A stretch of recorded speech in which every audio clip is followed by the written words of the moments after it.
हालांकि सभी हिंदू श्राद्ध में विश्वास रखते हैं और परंपरागत रूप से श्राद्ध कर्म करते भी हैं, मगर कुछ लोग ये सवाल खड़ा करते हैं कि जो प्राणी मरने के बाद दूसरी योनि में जन्म ले चुका, वह श्राद्ध पक्ष के दौरान हमारी ओर से उसके निमित्त ब्राह्मण को कराए गए भोजन से कैसे ग्रहण कर पाता होगा। तार्किक रूप से यह प्रश्न बिल्कुल ठीक प्रतीत होता है।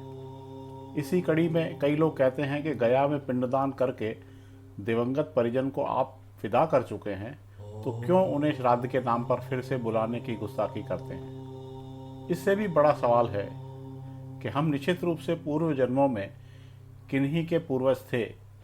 यदि वे हमारा श्राद्ध करते हैं तो उससे होने वाली संतुष्टि का अनुभव हमें क्यों नहीं होता है। दूसरी ओर शास्त्र बताता है कि पितृ ऋण चुकाने के लिए किए गए श्राद्ध कर्म की कीमिया असल में है क्या।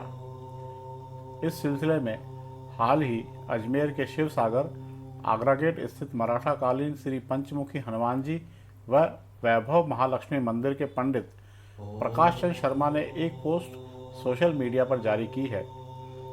जाहिर है उन्होंने श्राद्ध कर्म के प्रति उत्पन्न हो रही अश्रद्धा की प्रतिक्रिया में यह कोशिश की है। बहरहाल जानते हैं कि श्राद्ध कर्म के बारे में शास्त्र क्या बताता है। श्राद्ध का अर्थ है श्रद्धा से जो किया जाए। पितरों के लिए श्रद्धा पूर्वक किए गए पदार्थ दान, जिसमें हविष्यान्न, तिल, कुश, जल आदि शामिल हैं, का नाम ही श्राद्ध है। श्राद्ध कर्म पितृ ऋण चुकाने का सरल व सहज मार्ग है। पितृपक्ष में श्राद्ध करने से पितरगण वर्ष भर प्रसन्न रहते हैं। कर्मों की भिन्नता के कारण मरने के बाद गतियां भी भिन्न भिन्न होती हैं। कोई देवता, कोई पितर, कोई प्रेत, कोई हाथी, कोई चींटी, कोई वृक्ष और कोई तृण बन जाता है। तब मन में यह शंका होती है कि छोटे से पिंड से अलग अलग योनियों में पितरों को तृप्ति कैसे मिलती होगी। इस शंका का समाधान स्कंद पुराण में बहुत ही सुंदर ढंग से बताया गया है। एक बार राजा करंदम ने महायोगी महाकाल से पूछा, मनुष्यों द्वारा पितरों के लिए जो तर्पण या पिंडदान किया जाता है, वह जल, पिंड आदि तो यहीं रह जाता है, फिर पितरों के पास वे वस्तुएं कैसे पहुंचती हैं और कैसे पितरों को तृप्ति होती है। भगवान महाकाल ने बताया कि विश्व नियंता ने ऐसी व्यवस्था कर रखी है कि श्राद्ध की सामग्री उसके अनुरूप होकर पितरों के पास पहुंचती है। इस व्यवस्था के अधिपति हैं अग्निश्वाद आदि।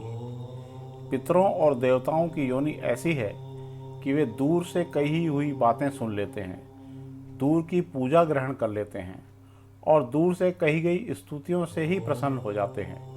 वे भूत, भविष्य व वर्तमान सब जानते हैं और सभी जगह पहुंच सकते हैं। 5 तन्मात्राएं, मन, बुद्धि, अहंकार और प्रकृति, इन 9 तत्वों से उनका शरीर बना होता है और इसके भीतर 10वें तत्व के रूप में साक्षात भगवान पुरुषोत्तम उसमें निवास करते हैं। इसीलिए देवता और पितर गंध व रस तत्व से तृप्त होते हैं। जैसे मनुष्यों का आहार अन्न है, पशुओं का आहार तृण है, वैसे ही पितरों का आहार अन्न का सार तत्व गंध और रस है। अतः वे अन्न व जल का सार तत्व ही ग्रहण करते हैं। शेष जो स्थूल वस्तु है वह यहीं रह जाती है। नाम व गोत्र के उच्चारण के साथ जो अन्न, जल आदि पितरों को दिया जाता है, विश्वे देव एवं अग्निश्वात हव्य कव्य को पितरों तक पहुंचा देते हैं। यदि पितर देव योनि को प्राप्त हुए हैं तो यहाँ दिया गया अन्न उन्हें अमृत होकर प्राप्त होता है। यदि गंधर्व बन गए हैं तो वह अन्न उन्हें भोगों के रूप में प्राप्त होता है। यदि पशु योनि में हैं तो वह अन्न तृण के रूप में प्राप्त होता है। नाग योनि में वायु रूप से, यक्ष योनि में पान रूप से, राक्षस योनि में आमिष रूप से, दानव योनि में मांस रूप में, प्रेत योनि में रुधिर रूप में और मनुष्य बन जाने पर भोगने योग्य तृप्तिकारक पदार्थों के रूप में प्राप्त होता है। जिस प्रकार बछड़ा झुंड में अपनी माँ को ढूंढ ही लेता है, उसी प्रकार नाम, गोत्र, हृदय की भक्ति और देश काल आदि के सहारे दिए गए पदार्थों को मंत्र पितरों के पास पहुंचा देते हैं। जीव चाहे सैकड़ों योनियों को भी पार क्यों न कर गया हो, तृप्ति तो उसके पास पहुंची जाती है। इस बारे में एक दृष्टांत है कि श्री राम द्वारा श्राद्ध में आमंत्रित ब्राह्मणों में सीता जी ने राजा दशरथ व पितरों के दर्शन किए थे। वाकया इस प्रकार है कि एक बार पुष्कर में श्री राम जी अपने पिता दशरथ जी का श्राद्ध कर रहे थे। राम जी जब ब्राह्मणों को भोजन कराने लगे तो सीता जी वृक्ष की ओट में खड़ी हो गई। ब्राह्मण भोजन के पश्चात राम जी ने जब सीता जी से इसका कारण पूछा तो वे बोली, मैंने जो आश्चर्य देखा उसे आपको बताती हूँ। आपने जब नाम गोत्र का उच्चारण कर अपने पिता दादा आदि का आह्वान किया तो वे यहाँ ब्राह्मणों के शरीर में छाया रूप में सटकर उपस्थित थे। ब्राह्मणों के शरीर में मुझे अपने ससुर आदि पितृगण दिखाई दिए। फिर भला मैं मर्यादा का उल्लंघन कर वहाँ कैसे खड़ी रहती, इसीलिए मैं ओट में खड़ी हो गई। श्राद्ध की महत्ता के बारे में बताया गया है कि वंश वृद्धि के लिए तो पितरों की आराधना ही एकमात्र उपाय है।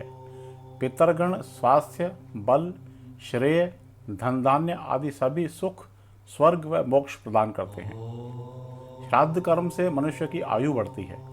श्राद्ध कर्म मनुष्य के शरीर में बल पौरुष की वृद्धि करता है और यश व पुष्टि प्रदान करता है। श्राद्ध न करने से होने वाली हानि के बारे में बताया गया है कि मृत व्यक्ति के दाह कर्म के पहले ही पिंड पानी के रूप में खाने पीने की व्यवस्था कर दी गई है। यह तो मृत व्यक्ति की इस महायात्रा में रास्ते के भोजन पानी की बात हुई। परलोक पहुंचने पर भी उसके लिए वहां न अन्न होता है न पानी।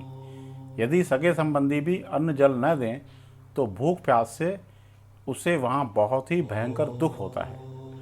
आश्विन मास के पितृपक्ष में पितरों को यह आशा रहती है कि हमारे पुत्र पौत्रादि हमें अन्न जल से संतुष्ट करेंगे। यही आशा लेकर वे पितृलोक से पृथ्वीलोक पर आते हैं।